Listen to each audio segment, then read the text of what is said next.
It's exactly the same kind of situation as we experienced on November the 13th last year, when three major venues came under attack, as well as bars and restaurants.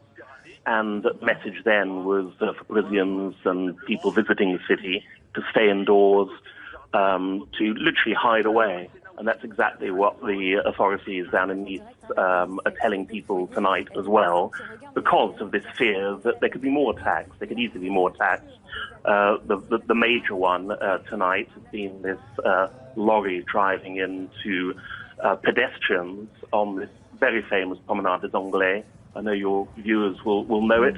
Will know it well. It's by the beach. It was full of England football supporters just a few weeks ago during Euro 2016. It's a place that's full of holidaymakers at this time of year, and sadly, it was an obvious target. There were warnings. There have been warnings for months from Islamic State and indeed from Al Qaeda, among other terrorist groups who say they want to hurt people in France, they want to kill people in France.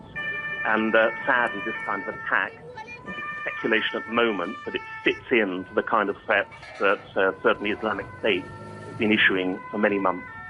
And while there would have been relief from the authorities that the Euro 2016 football tournament passed off without terrorist incident, I suppose Bastille Day was the next best thing for them in terms of a terrorist target.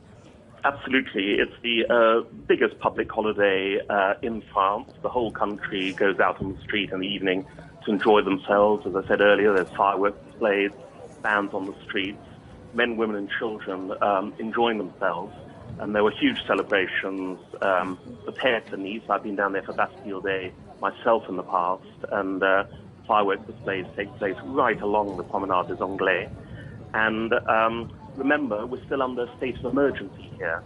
That was due to be lifted at the end of July.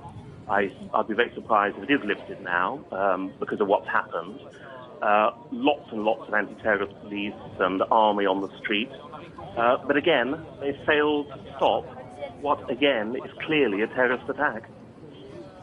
Well, the regional newspaper Nice Matin, quoting its own reporter at the scene, saying there were many injured people and blood on the street. It published a photograph of a damaged long-distance delivery truck. That photo, of course, which we've also put out, riddled with bullets, as they described it.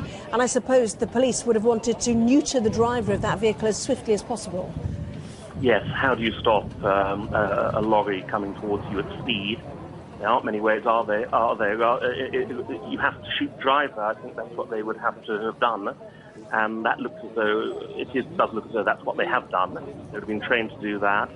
And that's the way they brought it to a halt, but of course not before. It ran over lots of innocent people. It was right next to the Promenade des Anglais.